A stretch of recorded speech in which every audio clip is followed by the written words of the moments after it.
할렐루야. 오늘도 예배 자리에 나오신 여러분들을 주님의 이름으로 축복하고 또한 환영합니다. 오늘 또 하나님 한 분만을 올려드리기 원합니다. 우리 찬양으로 영광 돌리면서 예배 자리로 나아가겠습니다.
하나님 아버지 감사합니다.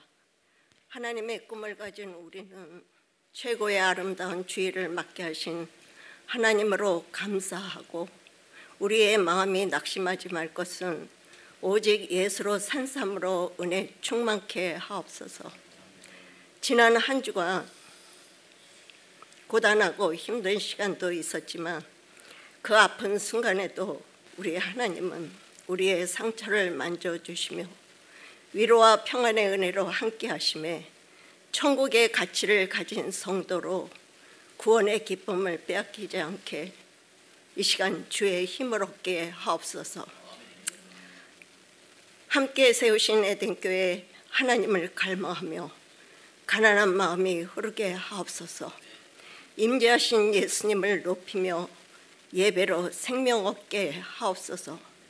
온 성도와 자녀, 가정과 삶의 터전 위에 말씀의 은혜, 믿음의 은혜로 다시는 근심 없는 하나님의 복으로 가득하게 하옵소서. 담임 목사님, 목회자, 하나님의 교회를 섬기는 모든 기관들을 축복하셔서 믿음의 사명의 길을 끝까지 예수님 따라가는 순종의 삶 되게 하옵소서.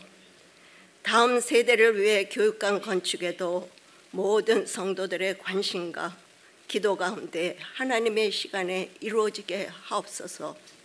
하나님께서 6월 한 달도 새가족을 섬기며 사랑으로 세워가는 귀한 은혜를 주옵소서. 여름 사역을 위해 기도하며 우리를 위해 일하시는 주를 바라보며 신앙에 책임 있는 성도로 성장케 하옵소서. 순례자의 삶을 살아가시는 선교사님들, 열방의 소망 되신 예수님의 생명을 전할 때마다 영혼 구원의 기쁨을 얻게 하옵소서. 연약한 성도들, 출타 중인 성도들, 모든 상황에서 하나님이 세우시고 지켜 주옵소서. 오늘의 말씀을 선포하실 염원일 목사님, 성령이 함께 하시며 하나님의 나라를 전하게 하옵소서. 우리 모두 말씀으로 순종하여 뜻이 하늘에서 이루어진 것 같이 땅에서 이루어지는 믿음으로 승리하게 하옵소서. 이 모든 말씀 예수님 이름으로 기도하옵나이다. 아멘.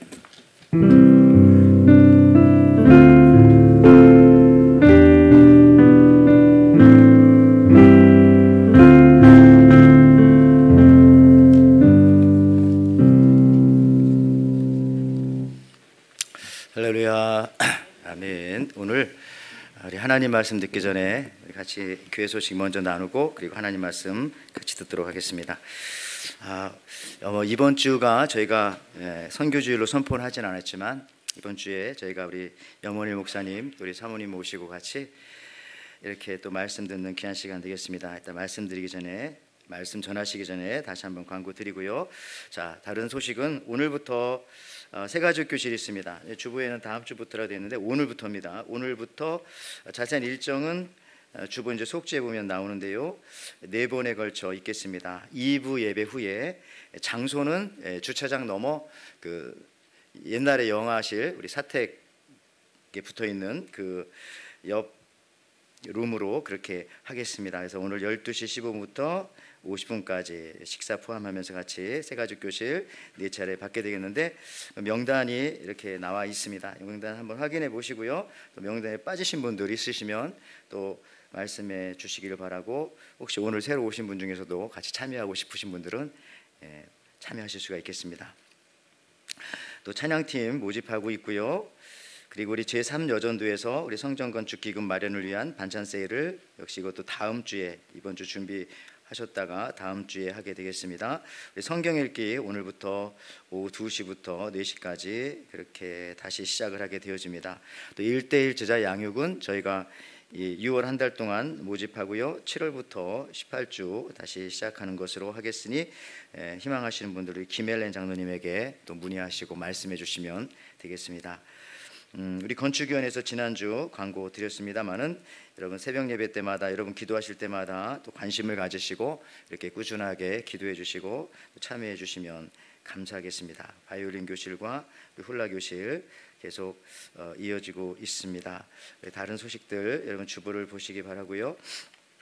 오늘 하나님 말씀 같이 먼저 읽도록 하겠습니다. 오늘 하나님 말씀은 요한복음 21장 1절에서 11절 말씀입니다. 우리 한 절씩 같이 교독하도록 하겠습니다. 그 후에 예수께서 디베랴 호수에서 또 제자들에게 자기를 나타내셨으니 나타내신 일은 이러하니라.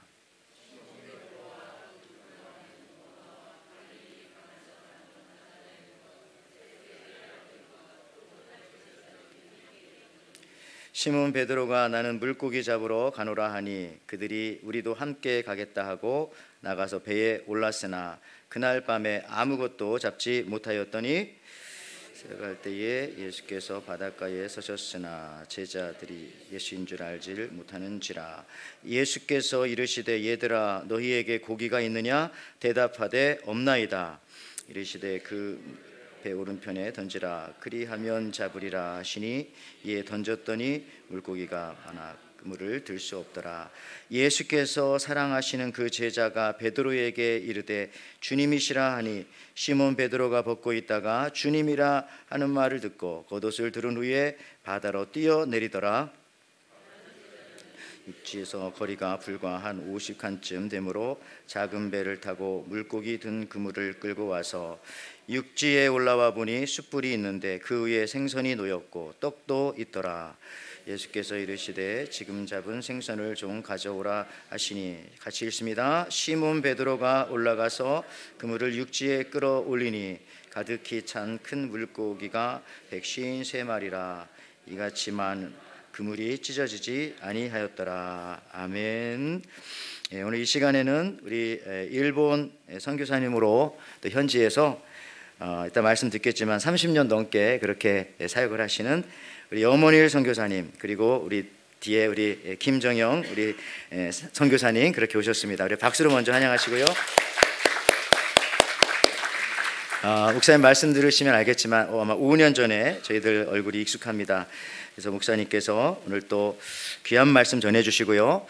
특별히 선교에 대한 더 자세한 내용은 이제 돌아오는 우리 수요 예배 때에는 더 자세하게 여러분들에게 시청각 자료 보여드리시면서 또 일본 선교 보고의 시간도 있습니다. 그래서 오늘은 1부 그리고 돌아오는 수요일은 또 2부가 되겠습니다. 우리 목사님 모시고 오늘 귀한 말씀 여러분 들으실 때에 또 선교의 꿈과 비전을 또 전도의 꿈과 비전을 가지시는 이 시간 되시기 바랍니다. 우리 목사님 나오셔서 또 제자들에게 자기를 나타내셨으니라는 제목으로 말씀 전해주시겠습니다. 나오실 때 우리 하나님께 우리 영광의 박수로 우리 목사님 환영하겠습니다.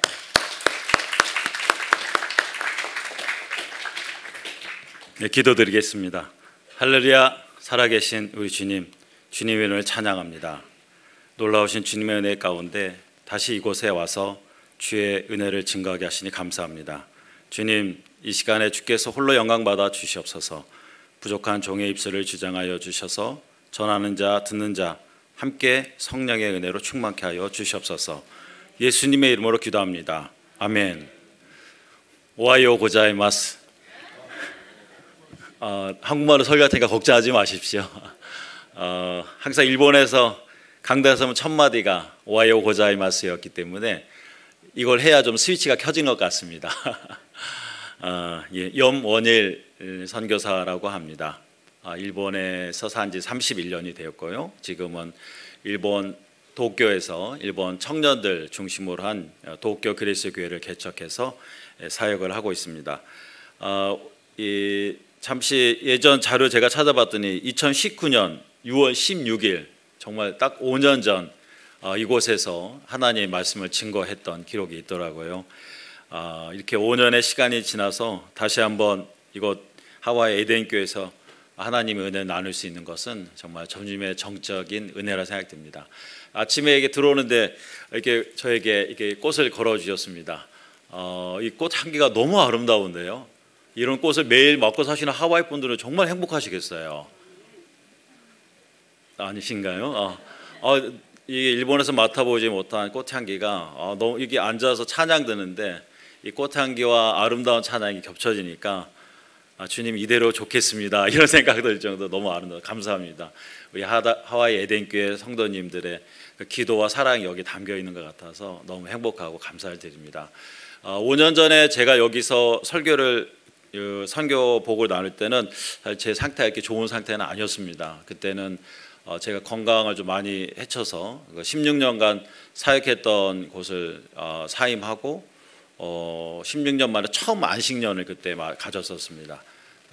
그리고 이제 안식년의 끝자락에 이제 복귀하기 전에 몇 분 정말 생면부지 여기 목사님, 장로님부터 해서 전혀 처음 뵙는 분들인데 정말 그분들이 주님 안에서 도와주셔가지고 저희 가족을 여기까지 인도하시고 여기서 이 아름다운 자연 속에서 저희 가족이 좀 쉬면서 저희와 저희 아내, 제 아내 그리고 또 저희 두 딸이 있거든요. 두 딸이 여기서 쉬는 시간을 가지면서 회복하는 그런 시간을 가졌었습니다.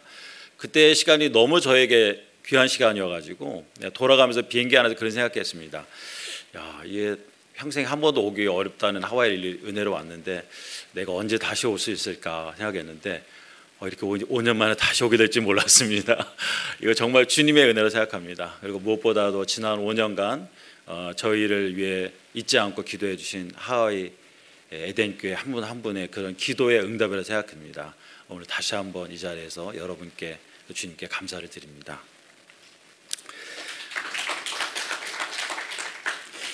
참 인생에는 참 여러 시간이 있는 것 같습니다. 때로는 행복하고 즐거운 시간도 있는 것 같고 그래서 와 보니까 신혼부부로 오셔가지고 여기서 사진 찍는 분들 많이 계시더라고요. 근데 저처럼 지치고 힘들어가지고 하와이 오는 사람도 있는 것 같아요.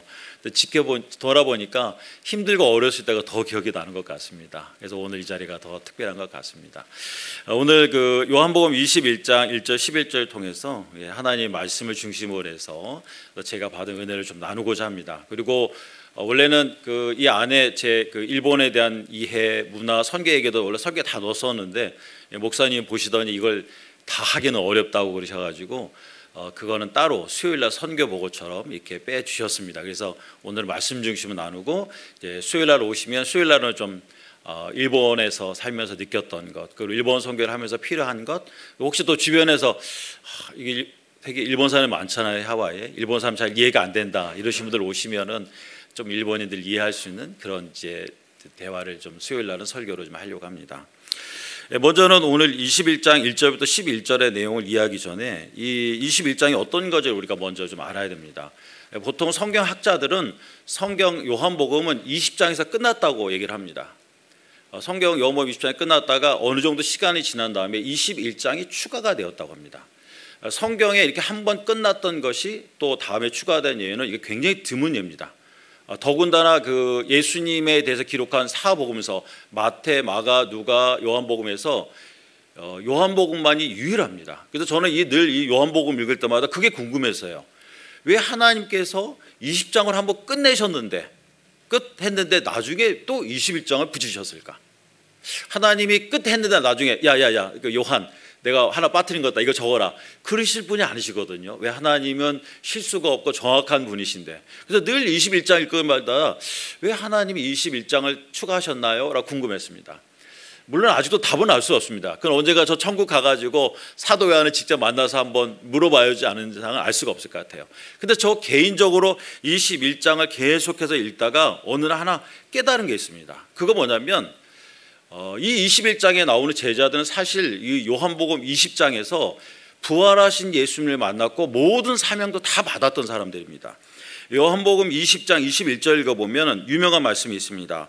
예수께서 또 이르시되 너희에게 평강이 있을지어다 아버지께서 나를 보내신 것 같이 나도 너희를 보내노라. 예수님이 그 제자들에게 땅끝까지 이르러 복음을 전하라고 이렇게 하신 이 사명 말씀이 이 요한복음 20장에 기록되어 있습니다. 여러분 이 말씀은 마태복음, 마가복음, 누가복음에도 기록되어 있습니다. 그래서 성경 읽어보신 분들은 잘 아실 겁니다. 제자들이 이 말씀을 받고 나서 어떻게 했냐면 말씀대로 갔습니다. 이웃에게 갔고 예루살렘에 갔고 땅끝까지 복음을 전했습니다. 그래서 마태복음, 마가복음, 누가복음 다 그렇게 해서 끝납니다. 근데 이 요한복음 21장은 어디냐면 이렇게 하나님의 말씀을 받았는데 오늘 우리가 본문에 읽은 것처럼 그들이 어디로 가냐면 디베리아 호수에 물고기 잡으러 갑니다. 여러분 오늘 이제 성경에 읽어보면 디베레아 호수, 디베레아 바다 이게 표현이 여러 가지 나오는데 정확하게는 호수입니다. 이 와이키키 해변 같은 바다가 아니라 호수입니다. 근데 너무 넓기 때문에 옛날 사람들은 호수하고 바다 개념을 같이 사용했기 때문입니다. 그리고 이 디베레아 호수는 좀 낯선 단어인데 마태복음, 마가복음, 누가복음에는 여기가 바로 갈릴리 호수입니다. 예수님이 제자들을 만나셨고 오병이어 기적을 베풀었던 갈릴리 호수입니다. 그래서 제가 오늘 이제 설교할 때도 뭐 디베레아 바다, 호수, 갈릴리 호수 이렇게 여러 가지 좀 용어가 혼동될지 모르지만 다 같은 곳. 예수님과 제자들을 만났고 또 물고기를 잡고 또 오병이어 기적을 일으켰던 갈릴리 호수라고 생각하시면 됩니다. 그러니까 결국 요한복음 20장에서 이렇게 사명을 받았는데 이 사명을 받은 제자들이 간 곳은 어디냐면 갈릴리 호수에 가서 다시 물고기 잡으였던 겁니다. 저는 이걸 읽으면서 깨달았습니다. 아, 제자들은 부활하신 주님을 만나고 선교의 사명을 받았는데도 이들은 선교지로 간 게 아니라 옛날 물고기 잡던 다시 그 동네 다시 돌아갔구나. 여러분 우리가 신앙생활 하다 보면은 저도 그런 것 같습니다. 자꾸 신앙을 갖다가 이렇게 앞으로 나아가는 성장하는 것로만 생각할 때가 있습니다. 오늘 보니까 이제 새신자반이 시작되는데 새신자반이 되면 그 다음에 뭐 제자 훈련 받고 그 다음에 제자가 되고 그 다음에 사역자반이 되고 자꾸 우리는 어떤 믿음을 어떤 게 점진적으로 성장하는 것만 생각합니다. 근데 오늘 이 말씀대로 하면 제자는 어떠냐면 정말 이제 사역자가 돼야 되는데 아니에요. 다시 초신자로 돌아간 겁니다. 왜냐하면 갈릴리 호수에서 물고기 잡다가 예수님 만났던 사람들이거든요. 사역자가 돼서 선교하러 나가야 되는데 다시 물고기 잡으러 간 겁니다.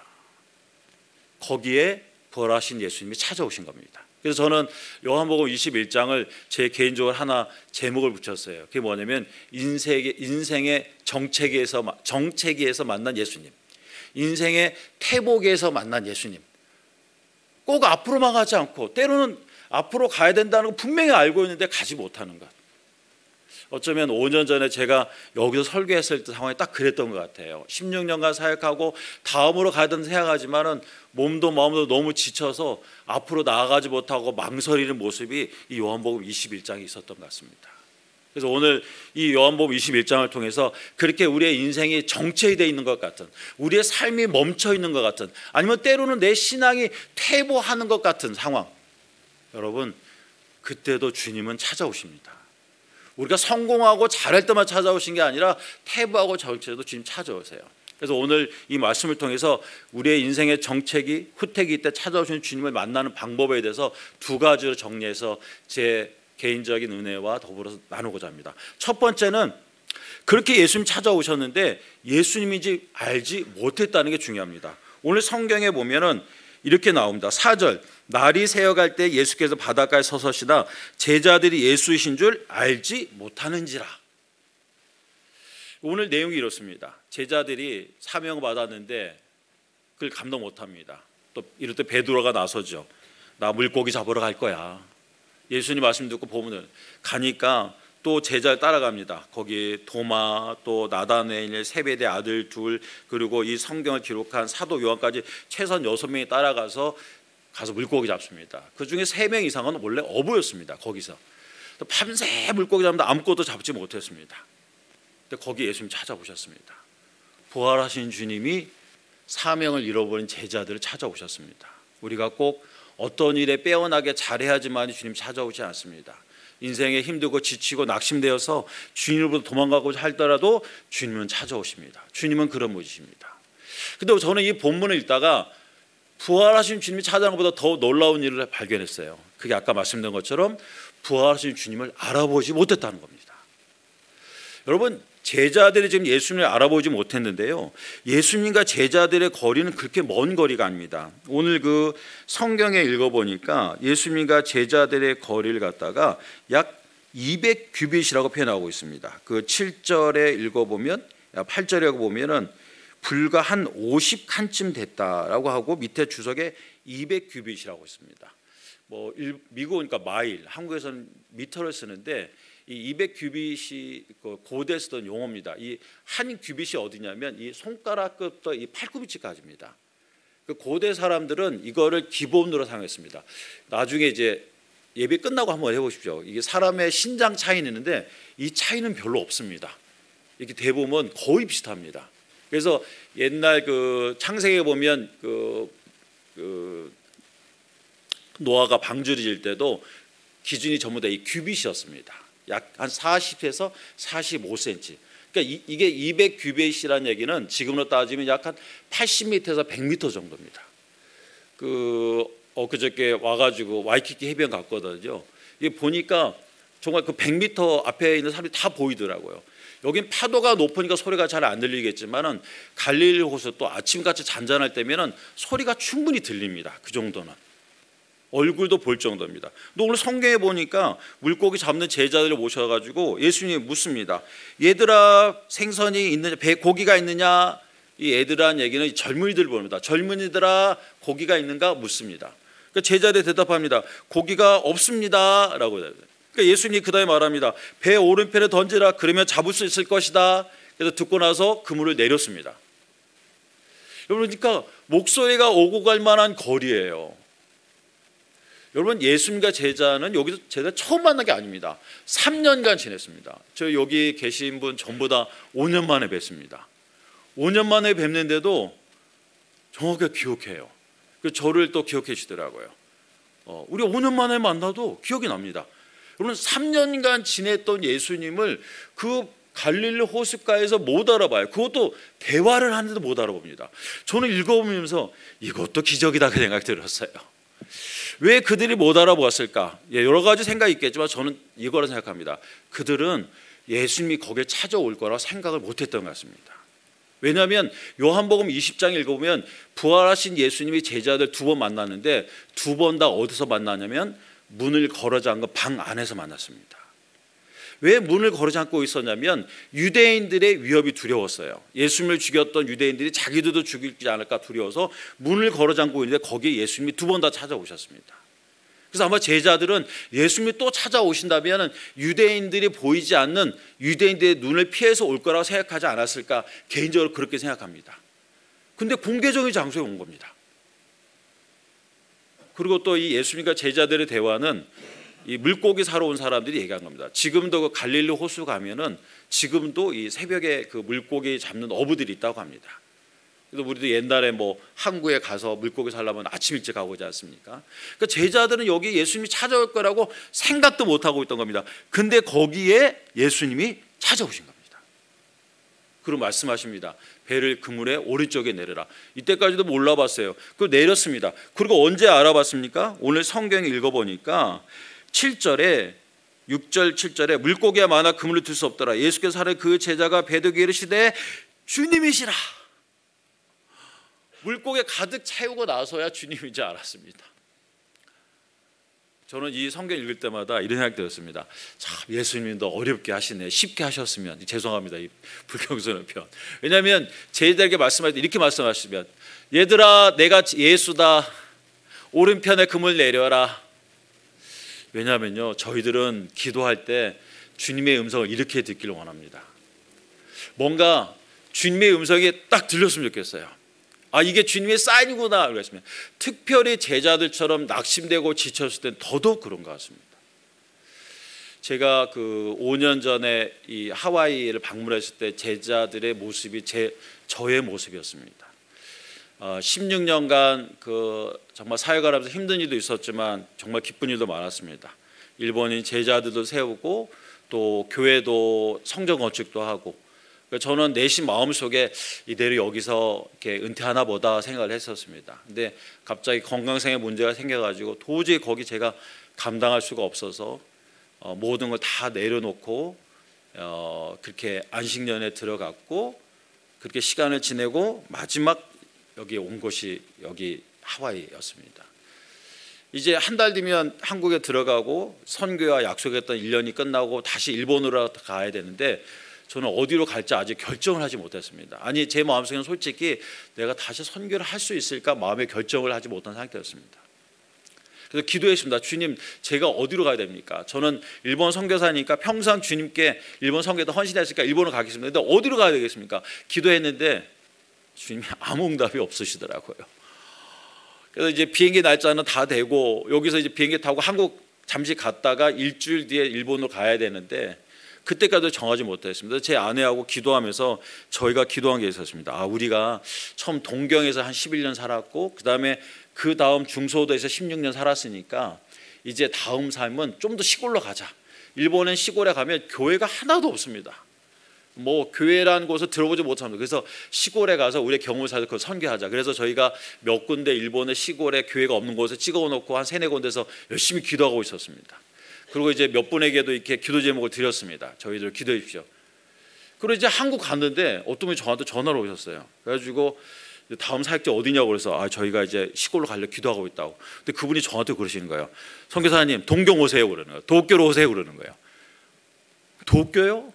저희는 동경 기도한 적이 없는데요. 저희는 동경에 살았고 그래서 시골로 가려고 했더니 아니라고. 선교사님 도쿄로 와야 된다고. 그래서 전화를 끊었죠. 그래서 이게 뭐 좀 더 기도하자. 근데 다른 선교사님 또 전화가 오셨어요. 그래서 어디로 갈 거냐 해서 저희들 어디 시골 갔더니 그분이 또 그러시는 거예요. 도쿄로 오세요 그러는 거예요. 그래서 전화 끊고 나서 고민이 됐습니다. 그래서 그때까지 아내한테 말을 안 했거든요. 근데 얘기를 했습니다. 여보, 내가 계속 기도했는데 이게 두 분이나 도쿄로라고 나한테 전화로 왔는데 이게 뭔가 하나님이 말씀하신 게 아닐까 싶더라고요. 어떻게 고민하는데 오늘 성경 읽다가 깨달았어요. 여러분 그 21장 7절에 예수께서 사랑하는 그 제자가 베드로에게 이르되 주님이시라 그랬는데요. 이 누구냐면 사도 요한입니다. 근데 배를 타러 가자고 한 사람은 누구냐면 베드로였어요. 그러니까 쉽게 말하면 이 배의 선장가 지금 베드로예요. 다 데리고 갔는데 거기서 부활하신 예수를 만난 사람은 누구냐면 베드로가 아니라 요한이었던 겁니다. 저는 이 성경 읽으면서 그런 생각 들었어요. 어쩌면 내 인생에 있어서 나를 찾아오시는 주님을 나보다 더 먼저 깨닫는 사람이 있겠구나 이런 생각이 들었어요. 아니야, 내 인생이고 내가 계획할 거니까 내가 정해야 할 게 아니야. 그게 아니라 어쩌면 내가 베드로같이 너무 영적 침체돼서 깨닫지 못하니까 딴 사람이 더 깨달을 수 있겠구나 생각이 들었어요. 그래서 순종하고 한국에서 가족 다 한국에 놔두고 혼자 도쿄에 갔었습니다. 도쿄에 가서 그분들과 만나고 대화하고 또 저희가 다시 개척가서 하면서 저 깨달았어요. 이게 주님의 음성이구나. 이게 주님의 음성이구나. 제가 한국에 전화했습니다. 여보, 이게 주님의 음성이네. 나 안 갈 테니까 당신 애들 다 데리고 도쿄로 들어와. 여러분, 우리는 하나님의 일을 할 때 주님의 음성을 기도합니다. 이건 당연합니다. 근데 저는 이걸 깨달으면서 하나 더 생각한 게 있어요. 반드시 기도할 게 있어요. 그게 뭐냐면 하나님이 사인을 주실 때 깨닫게 하옵소서.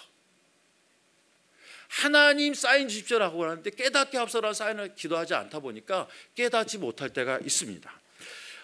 에베소서 1장 17절에 읽어보면 사도 바울이 에베소 교회를 위해서 기도하는데 이 내용이 납니다. 우리 주 예수 그리스도의 하나님 영광의 아버지께서 지혜와 계시의 영을 내게 주사 하나님을 알게 하시고, 하나님을 아는데 두 가지가 필요합니다. 하나는 지혜고 두 번째는 계시의 영입니다. 여기서 지혜는 뭐냐면 성경 말씀입니다. 성경 말씀 없이 하나님을 알 수 없습니다. 성경 말씀 없이 하나님을 알았다면 그거는 잘못된 겁니다. 왜냐하면 하나님은 성경으로 말씀하시기 때문입니다. 그래서 저도 문제가 생기고 어려우면 반드시 성경을 읽습니다. 그리고 두 번째 뭐냐면 계시의 영입니다. 이거는 성령의 역사입니다. 여러분, 성경을 아무리 많이 읽어도 지혜의 영이 없으면 성경을 깨닫지 못합니다. 제가 좀 이따가 제가 일본 영어 만나면서 이 말씀을 드릴 겁니다. 성경을 통독을 아무리 했어도 모릅니다. 제가 그 일본에서 전도하다가 80 다 되신 할머니 한 분을 전도한 적이 있어요. 우연히 전도된.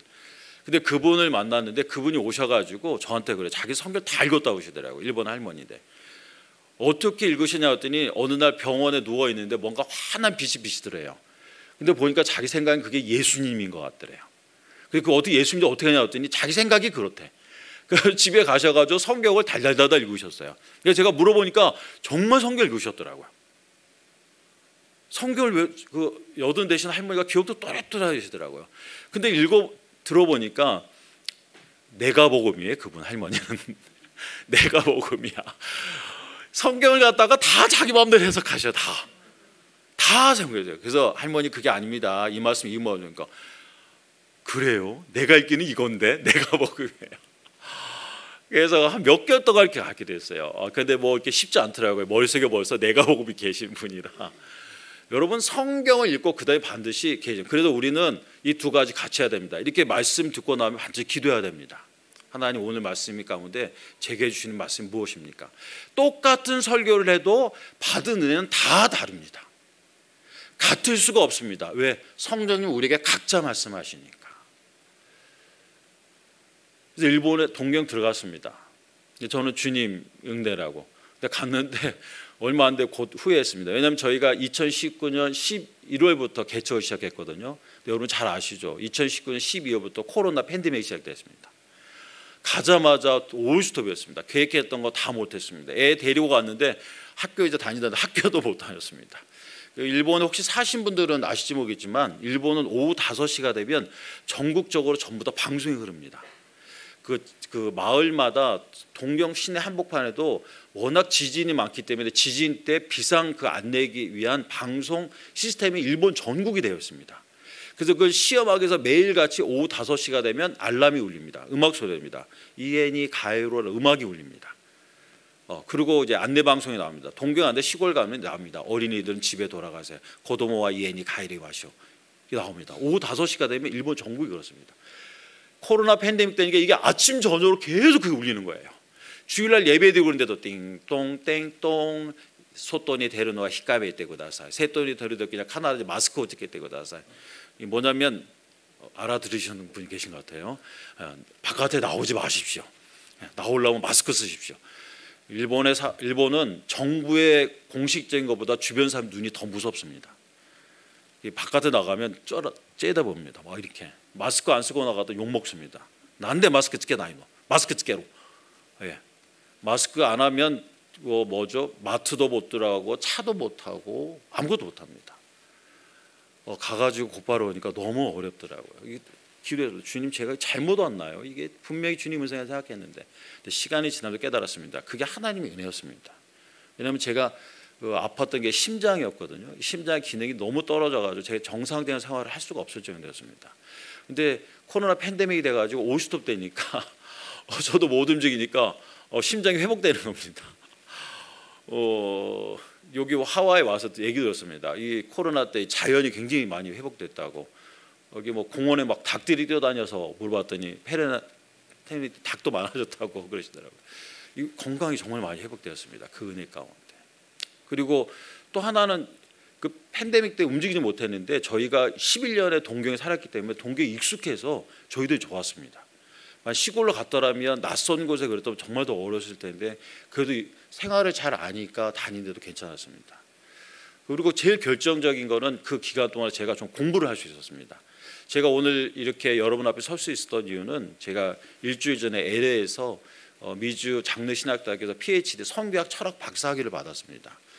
그 전부터 저에게 좀 일본 문화 관련 공부를 좀 하라고 그랬는데 너무 사역이 바빠가지고 못했었는데 코로나 기간 중에 교수님 다시 연락 오셨어요. 이럴 때 공부해야지 언제 공부하냐고. 근데 그 말이 맞는 것 같더라고요. 그래서 그동안 모아놨던 자료 다 보고 책도 보면서 집중해서 공부해가지고 400페이지 그 일본 문화에 대한 선교에 대한 그 논문을 완성했습니다. 그리고 지난주에 거기서 박사 학위를 받게 됐습니다. 예, 할렐루야입니다. 정말 할렐루야입니다. 코로나 아니었으면 전 못했을 겁니다. 했습니다. 너무 기뻤습니다. 하나님께.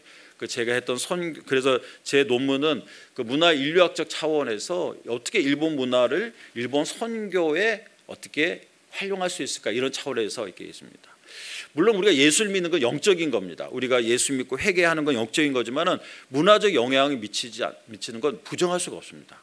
지금까지 일본 선교 그러면 너무 이렇게 귀신이 많은 나라, 우상이 많은 나라, 천황 숭배 그래서 힘든 나라, 기도 많이 해야 된다 이렇게만 얘기했는데 그게 틀린 말은 아닙니다만 분명한 건 그 안에 어떤 문화적 요소가 작용하고 있다는 걸 우리가 이해하면 더 성경이 좋습니다. 예를 들면 우리 한국도 그러지 않습니까? 기도 많이 하고 믿음 좋은 한국이지만 우리 한국도 굉장히 문화적인 특히 유교 문화적인 영향이 많습니다. 그래서 유교 문화는 첫째는 이 연령에 의한 장유 유서 권위가 아닙니까? 그래서 우리 한국 사람들 어디 모이면 서로 이렇게 주민증을 까야 편합니다. 나이를 봐야. 저희 교회 그 오시는 권사님들 단기 선교 오시면 꼭 와서 한두 분 저한테 물어보세요. 선교사님 나이가 어떻게 되세요? 꼭 물어보십니다. 그래서 저는 첫 인사 때 꼭 인사합니다. 저는 일본에 26년 살았고, 아니 한국에서 26년 살았고 일본에서 31년 살았습니다. 그러면 아시겠죠? 꼭 첫 인사합니다. 그럼 다들 편해하십니다. 이렇게. 여러분 그게 전 나쁘다고 말하는 게 아닙니다. 왜냐하면 근데 우리는 교회 안에 그런 문화가 있고 우리가 크리스찬이 돼도 그런 문화가 있다는 것, 그걸 이해한다는 것은 한국 교회 문화를 이해하는 데 더 도움이 됩니다. 그리고 신앙생활에도 더 도움이 됩니다. 그래서 일본 문화에 대한 이해가 필요하다는 것을 제가 이제 선교적으로 기록한 겁니다. 이거는 좀 수요일 날 좀 말씀을 드리겠습니다. 그래서 하여튼 저는 시간이 지다 보니까 야, 이게 주님의 은혜였구나. 오늘 성경 말씀에도 물고기도 내렸고 잡고 나서야 깨달았어요. 우리 인생에도 때로는 그런 것 같습니다. 그때 알려주면 하겠는데 아닙니다. 하나님의 쌍을 생각하면 순종해서 따라가야 됩니다. 그리고 때가 되면 주님께서 깨닫게 하실 때가 있습니다. 그리고 두 번째, 오늘 말씀의 두 번째 이겁니다. 그물을 배 오른편에 던져라. 오늘 예수님께서 제자들과 대화하시면서 이렇게 말씀합니다. 그물을 배 오른편에 던져라. 그래서 배 오른편이니까 물고기 많이 잡혔습니다. 저는 성경 읽으면서 왜 예수님 배 오른편이라고 생각하셨을까? 저는 궁금했습니다. 여러분 혹시 이렇게 생각하지 않으십니까? 예수님 보니까 제자들이 밤새 그물을 내리는데 왼편만 내리는 거예요. 왼편. 또 앞에, 뒤. 하도 답답해가지고 야야야 왜 왼편만 내리고 앞에 뒤만 오른편에 한번 내려라 이랬을까요? 아닙니다. 아까 말씀드린 것처럼 이 갈릴리호수는 제자들이 태어났고 자랐고 물고기 잡던 곳입니다. 언제 어디서 그물을 내려도 물고기 잘 아는 곳입니다. 오른쪽도 내렸을 겁니다. 그런데 예수님이 여기서 오른쪽에 내리라고 합니다. 근데 저는 더 여기서 놀라운 게 하나 발견합니다. 제자들이 오른쪽에 그물을 내렸습니다. 여러분 이게 왜 놀라운 일이냐면 오늘 성경에 보니까 날이 셀 때라고 했습니다. 저는 서울 출신이라 물고기 잡는 거 잘 모릅니다만 물고기 잡는 걸 물어보면 아침 되면 이제 물고기를 잡을 수가 없답니다. 왜냐하면 해가 뜨면 물고기 햇볕이 뜨거워서 깊은 물속으로 들어가기 때문에 더 이상 물고기 잡을 수가 없답니다. 그럼 그때부터 그물을 끌어올려서 손질해 두고 쉬어야 또 물고기를 잡으러 갈 수 있대요. 그러니까 지금 이거는 파장입니다. 그물을 끌어올려야 되는데 예수님이 내리라고 하는데 내리는 거예요. 이게 사실 이게 쉬운 게 아닙니다. 왜? 밤새 했는데 못 잡았는데 또 내리라고 그러니까. 만약에 예수님이 새로운 방법을 알려주셨다면 했을지 모르겠습니다. 더 큰 배로 해라든지 다른 방법으로 해라든지.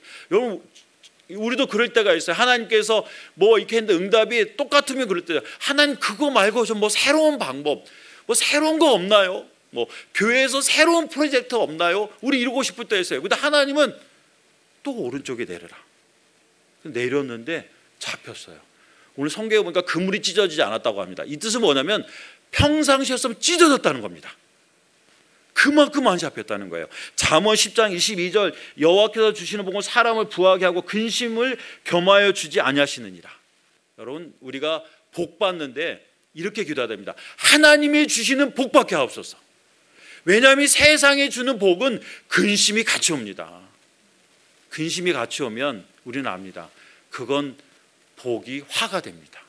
왜 우리가 뭐 TV에 보지 않습니까? 복권 당첨됐는데 나중에 인생이 더 나빠졌어요. 여러분 복권 당첨되고 좋은 겁니다.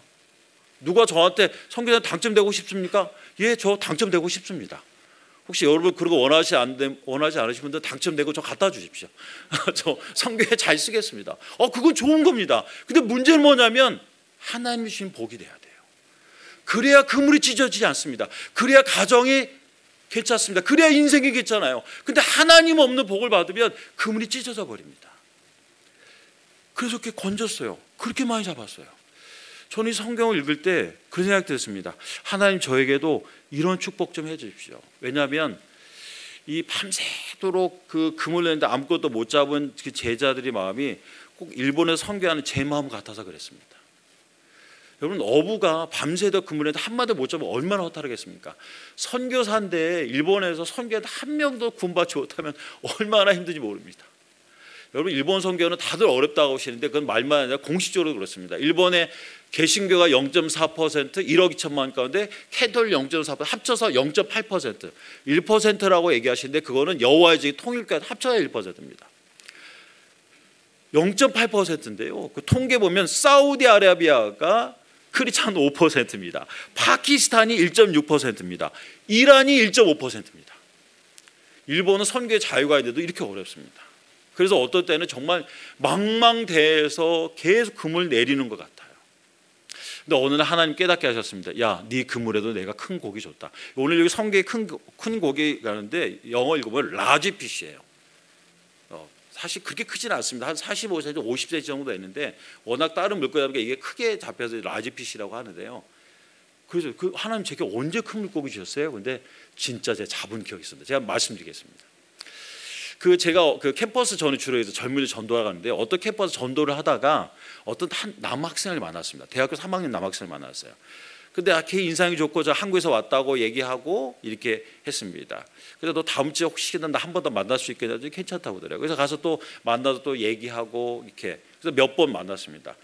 일본 좀 친해진 시간이 필요하거든요. 몇 주 이렇게 만나면서 몇 번 만나면서 제가 얘기했습니다. 내가 선교사인데 너 한번 성경 읽어보지 않겠느냐? 젊은 애들은 이렇게 호기심이 있으니까 읽어보겠다고 하더라고요. 그래서 성경을 읽기 시작했어요. 근데 그런가요? 딱 일주일에 자기가 너무 바빠서 한 번 시간 낼 수 있다고, 점심시간 때. 그래서 매주 금요일 날 약속을 했습니다. 점심시간 40분입니다. 12시부터 12시 40분까지. 12시에 만나서 각자 가져온 도시락 먹습니다. 그러고 나서 이제 15분 성경책 읽습니다. 그러고 나면 이제 사요나라 하고 이제 들어갑니다. 매주 금요일 날 그랬습니다. 그래서 시작했습니다. 저는 너무 기뻤습니다. 야, 이렇게 한 영혼에게 성경을 가르쳐 있다는 게. 근데 일본 사람들은 여러분 아시죠? 정말 약속대로 합니다. 딱 15분입니다. 딱 15분입니다. 그 전에도 저는 왜 아가 더 읽으려면 안 됩니다. 자기 밥 먹어야 된다고. 밥 먹어야 돼요. 그다음 이제 15분 딱 읽으면 딱 갑니다. 정말 약속대로 합니다. 15분입니다. 딱 15분. 근데요, 이게 하루, 한 달, 두 달, 6개월, 1년 이거를 제가 3년을 했습니다. 3년을. 근데 그곳이 저희 교회에서 멀었어요. 그 차를 타고 1시간 정도 운전해서 가야 됐습니다. 그리고 만나서 15분 하고 다시 돌아요. 그 금요일이에요. 금요일 날 오후 3시, 4시 돌으면 또 금요기도 했습니다. 준비해가지고 금요기도 하고 이제 토요일 날은 저희 또 오전에 전도하고 오후에는 청년들이 모여서 청년 예배 드리고 주일날은 주일날 예배 3번 드리고. 그러니까 금토 주일이 연달아 가는 거예요. 근데 정말 변함이 없어요. 만나는 건 너무 감사한데 교회 한번 와보지 않을래? 이번 주에 근데 물론 이제 그 가운데 이런저렇게 꼬셔가지고 두세 번은 왔죠. 한 3년 되니까 제 마음속에 기도가 되는 거예요. 주님, 이거 언제까지 제가 이렇게 해야 됩니까? 이러다가 제가 나 더 이상 안 만난다고. 그래가지고 3학년, 4학년, 석사 1학년 됐습니다. 근데 기도하는데 하나님 저에게 같은 응답이에요. 오른쪽에 금을 내려라. 오른쪽에 금을 내려라. 그러죠. 또 가고.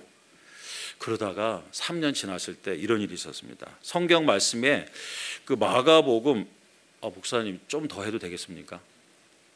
27분인데 원래 30분에 끝내려고 했는데 10분만 더 하겠습니다. 죄송합니다. 예. 그 마가복음에 어디 있죠? 예. 마가복음 말씀이 나오네요. 마가복음 2장 말씀에 그 이제 이 성경 구절을 읽는데 여기 나옵니다. 마가복음 8장 2장 8절부터 12절까지. 여러분 같이 한번 천천히 읽어 주시겠습니까? 예, 같은 마음으로 같이 한번 시작. 그들이 속으로 이렇게 생각하는 줄을 예수께서 곧 중심에 아시고 이르시되 어찌하여 이것을 마음에 생각하느냐. 중풍병자에게 내 죄 상을 받았니라 하는 말과 일어나 내 상을 가지고 걸어가는 말 중에 어느 것이 쉽겠느냐. 그러나 인자가 땅에서 죄를 사하는 권세가 있는 줄을 너희로 알게 하려 하노라 하시고 중풍병자에 이르시되 내가 내게 이르노니 내 상을 가지고 집으로 가라 하시니. 여기까지만. 그러니까 예수님께서 중풍병을 고치는데 내 병이 나았다가 아니라 내 죄가 사았다 그랬습니다. 여러분, 병이 나았다는 의사도 할 수 있습니다. 누구나 얘기할 수 있어요. 근데 죄 사함이라는 얘기는 함부로 얘기할 수 없어요. 다 놀란 거예요. 그거 어떻게 얘기해요? 예수님 말씀하신 게 나는 죄 사함의 권세도 있고 병도 고칠 수 있는 권세가 있다. 그래서 이걸 읽고서 얘기했어요. 예수님 이런 분이다. 근데 그 형제가 제 눈을 빤히 쳐다보니 전 잊혀지지가 않습니다. 고래와 혼또 데스까? 일본말로 아시면 뭐냐면 이거 진짜냐? Is true? 이렇게 묻는 뜻이에요. 근데 그 눈을 보는 순간 깨달았어요. 왔구나 시간이. 혼또 데스. 그리고 얘기했습니다. 네가 만약에 여기서 예수님을 나의 주 나 하나님 믿는다면 이 일이 너에게도 일어날 것이다. 네 죄 사함 받고 너 내 병도 치유받을 거다. 그러니까 그 형제가 어떻게 하면 되냐고 하더라고요. 영접 기도하자. 손잡고 거기서 영접기도 했습니다. 간이 영접기도. 그리고 물어봤습니다. 너 진짜 영접기도 했냐 했더니 그렇다고 하더라고요. 일본 사람은 정직해요. 그래서 제가 얘기했습니다. 너 이제 예수 믿었으니까 너 이제부터 해야 될 일 있다. 너 이제부터 예배 나와라. 하나님 자녀였으니까 예배 드려야 된다. 그동안 3년 동안 2번 3번 왔었나요? 어떻게든 꼬셔가지고 뭐 먹자 뭐 하자 해가지고 이러는데 오겠다고 하더라고요. 그래서 금요일이죠. 그게 왔습니다. 토요일 주일날 아침 10시 예배거든요. 아침 일본인 예배가 이제 9시 먼저 준비하는데 초조하더라고요. 얘가 정말 올까? 근데 한 9시 45분 됐는데 두두두두두두두 소리가 들리더라고요. 좀 있으니까 딱 헬멧 딱 쓰고 키가 크거든요. 헬멧 쓰고 딱 누르는 거예요. 일본 그 형제가 할렐루야. 이 오토바이 125cc를 타고 다녔거든요. 그걸 타고 온 거예요. 교회에서 머니까 그래서 타고 온 거예요. 그래서 딱 예배드리고 앉아 있는 거예요. 예배드리는데 얼마나 기쁜지. 3년간 거기서 봤던 얘기야. 그래서 그 다음 주 주일이 됐어요. 또 올까 하니까 걱정이 되는 거예요. 근데 9시 45분이니까 또 두두두두두두두 소리가 나요. 그래서 딱 또 앉는 거예요. 여러분 사람마다 이 성령님의 은혜를 느끼는 소리가 있는 것 같아요. 오늘 아점에 있게 너무 찬양 소리 좋다. 어떤 분은 아름다운 찬양 소리 뭐. 근데 저는 두두두두두두 이 소리 들으면 성령님이 오시는 것 같아요. 왜? 그 지난 3년간의 시간이 그 소리에 다 녹아드는 것 같아요. 그래서 그 주일 아침마다 두두두두 하면 또 왔구나. 두두두두 하면 또 왔구나. 정말 너무 기뻤습니다. 근데 그 형제가 그래서 예수님을 잘 믿고 나중에 이제 세례에도 받고 세례 받고 나니까 형제가 그런 거예요. 자기가 교회를 봉사하고 싶대. 뭐 할 수 있는 게 아니라 자기가 어렸을 때 플루스 불었다고 하더라고요. 그래서 찬양팀에 들어가지고 거기에 예배 전에 찬양 플루스 내내 했습니다. 그래서 저는 지금부터 그 오토바이 보면 그 형제 생각나요. 두두두두두 소리 나면 그래서 저는 그래요. 여러분 그 제자들이 이 물고기 잡았잖아요. 밤새 수고했는데 한 번에 다 갚아주신 거예요. 여러분 저는 그 3년간 수고했던 게 그 형제 하나로 다 갚음 받았어요. 왜? 그 형제가 그렇게 믿음이 좋게 성장하니까 그 형제가 교회에 얼마나 선한 영향을 미친지. 그리고 거의 대학교가 그 근방에서 제일 좋은 탑 레벨이었거든요. 그 형제가 예수 믿으니까 오는 사람들이 놀라는 거예요. 이 대학에 이런 사람이 교회 다닌다고 생각하니까 이런 대학가 교회냐고. 그래서 그 형제 때문에 또 다른 일본인들 그리고 또 무엇보다 저 자신에게 은혜가 있었어요. 캠퍼스에 이렇게 영혼이 변하는구나. 그래서 마음 갖고 기도하고 전도하니까 그 다음부터 캠퍼스에서 계속 영혼들이 전도가 됐습니다. 그래서 20년이 지나니까 그 가운데 결혼해서 아이도 낳고 그 형제도 결혼해서 아이도 낳습니다. 그리고 어떤 사람은 선생님이 됐고 어떤 사람은 직장인이 됐고 어떤 사람은 헌신했습니다. 일본인이. 그래서 주님이 그러시는 거예요. 너에게 큰 복이 주지 않았냐. 그래서 동경에서 저는 다시 그 캠퍼스에 가고 있습니다.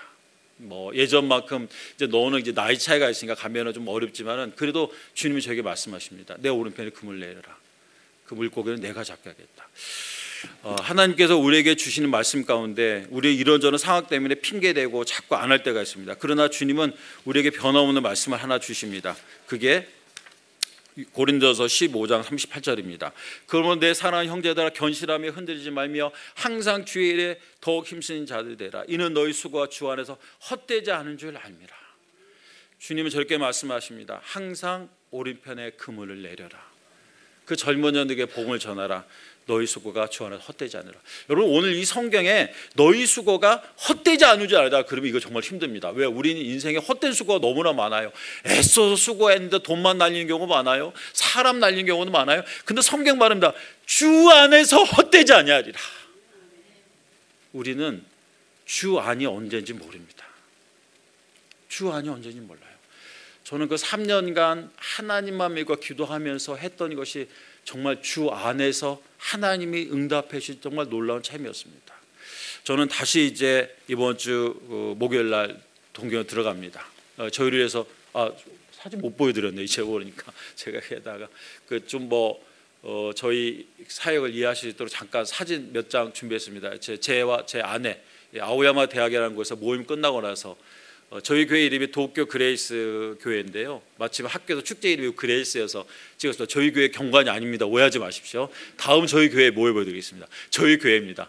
저희 홈처치입니다. 다다미 12조 다다미 12쪽. 여기 아마 이 강단 위 정도, 이거보다 한 3분의 2 정도 됩니다. 여기서 홈처치 하겠습니다. 그래서 이렇게 주일날 저기 벽에 붙어가지고 설계하고 예배 드리고 있습니다. 이게 저희 교회입니다. 예, 두 번, 예배 끝나고 저희 교회들과 같이 애찬하는 장면입니다. 다음 장면, 우리 우리 이제 일본인 자매 예수님 믿고 이게 성장한 자매입니다. 다음, 캠퍼스에서 모임하다가 여기도 이제 이 형제도 지금 한 2년째 지금 성경 공부 가르치고 있습니다. 교회 한 3번, 2번 왔나요? 다음 장면. 지난 여름에 같이 모여서 모임하고 나서 한 교회입니다. 저희 교회를 기도해 주십시오. 크게 두 가지입니다. 첫째는 저희가 계속해서 캠퍼스에서 젊은 영혼들 잘 할 수 있도록. 두 번째는 이제 홈처치를 하다 보니까 한계가 있는 것 같아요. 아무 새로운 분이 오셔도 이게 무슨 교회인가 해서 안 오시는데, 이제 저희가 좀 어떤 예배를요 특별 따로 공간이 좀 필요한 것 같습니다. 워낙 이 렌트비가 비싸가지고 지금 엄두를 못 내는데, 이제는 하나님께서 뭔가 기회를 사인해 주시는 것 같습니다. 가가지고 작지만 아름다운 교회 터전을 만들고 계속해서 살아갈 수 있도록 여러분이 기도를 해주시기 부탁드리겠습니다. 기도하겠습니다. 하나님 감사합니다. 우리 인생에 때로는 밤새 수고해도 빈 그물일 때가 있습니다. 그러나 하나님 말씀을 순종할 때 그 그물이 채워지를 믿습니다. 저희의 삶과 또 여기 계신 한 분 한 분의 삶이 그렇게 주 안에서 순종할 때 놀라운 하나님의 축복을 받게 하여 주시옵소서. 예수님의 이름으로 기도합니다. 아멘.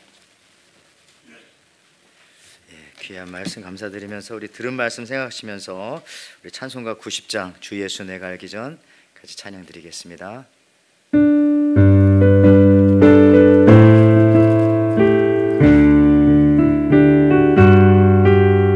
주 예수 내가 알기 전 날 먼저 사랑했네.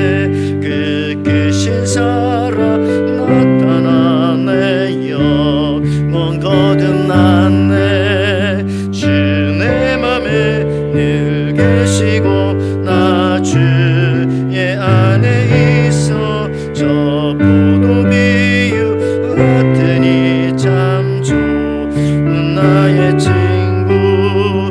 내 친구 되신 예수님 날 구원하시려고 그 귀한 몸을 버리사 내 죄를 대속했네.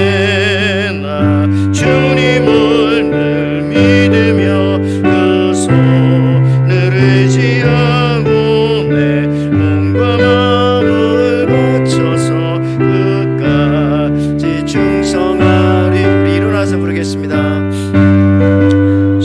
친구여 그는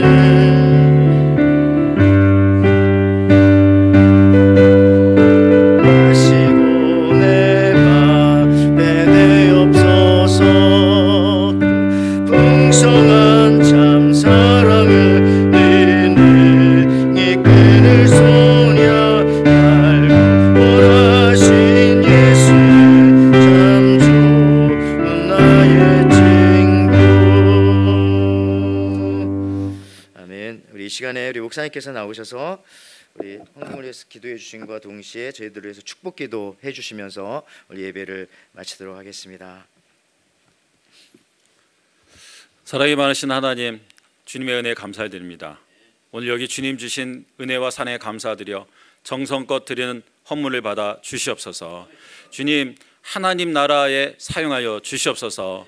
주님의 뜻이 이루어지는 곳에 풍성하게 쓰임받게 하여 주시옵소서. 또 그곳마다 주님께서 이 드려진 손길과 가정을 기억하여 주셔서 주여 그들의 그물을 충만케 하여 주시옵소서.